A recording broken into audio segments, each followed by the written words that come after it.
हरियाणा के सीएम नायब सिंह सैनी की अध्यक्षता में आयोजित कैबिनेट की बैठक में अग्निवीर नीति 2024 को स्वीकृति प्रदान की गई है और इस नीति से पूर्व अग्निवीरों की पुनर्वास, उन्हें रोजगार उपलब्ध कराने तथा वर्दीधारी सेवाओं और सुरक्षा से संबंधित पदों में उनके कौशल का सर्वोच्च उपयोग सुनिश्चित हो सकेगा।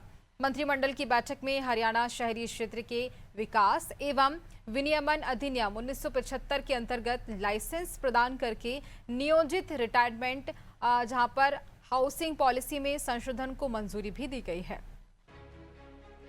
मुख्यमंत्री नायब सिंह सैनी की अध्यक्षता में बुधवार को आयोजित कैबिनेट की बैठक में जिस अग्निवीर नीति को स्वीकृति प्रदान की गई, उस नीति से अग्निवीरों को हरियाणा सरकार के अधीन सेवाओं और पदों जैसे कि फॉरेस्ट गार्ड, कारागार विभाग तथा माइनिंग गार्ड से लेकर खान एवं भू विज्ञान विभाग में वर्तमान 10% हॉरिजॉन्टल आरक्षण को बढ़ाकर 20% करने का निर्णय लिया गया। आपको बता दें कि राज्य सरकार ने पूर्व में हरियाणा के आदिवासी पूर्व अग्निवीरों को कुछ ग्रुप सी पदों, जिनमें फॉरेस्ट गार्ड, वार्डर और माइनिंग गार्ड शामिल हैं, में 10% क्षैतिज आरक्षण प्रदान किया था। इसके पश्चात केंद्रीय गृह मंत्रालय ने विभिन्न सेवाओं और पदों की भर्ती में जहां उनके विशेष सैन्य प्रशिक्षण, शारीरिक क्षमता, अनुशासन और फील्ड अनुभव का प्रभावी उपयोग किया जा सकता है, पूर्व अग्निवीरों के लिए आरक्षण को 10% से बढ़ाकर 20% करने की सलाह दी थी।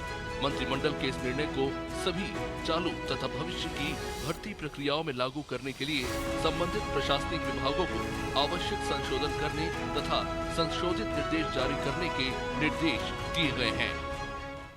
हमारी जो अग्निवीर पॉलिसी है नीति 2024 में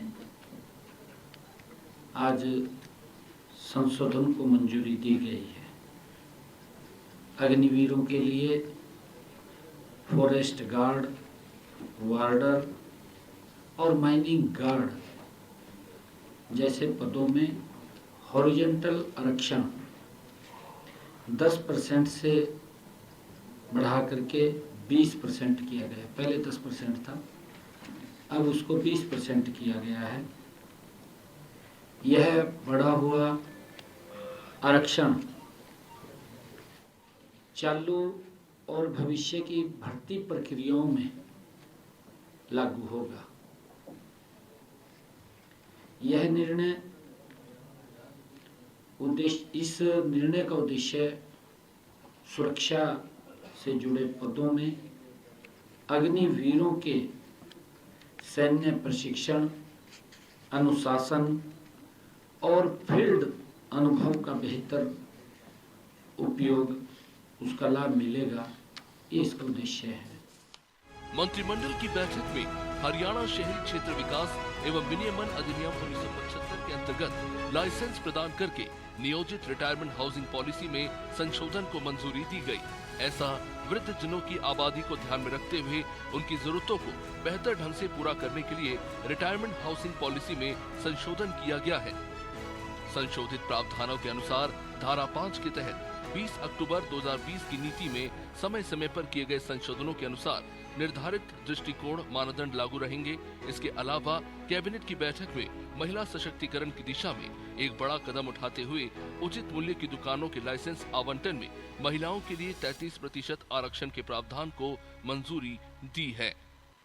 संशोधित प्रावधानों के अनुसार टीडीआर नीति 2021 के प्रावधानों के अनुरूप मंत्रिमंडल ने रिटायरमेंट हाउसिंग कॉलोनियों के लिए फ्लोर एरिया जो रेशियो FAR में वृद्धि को मंजूरी दी है।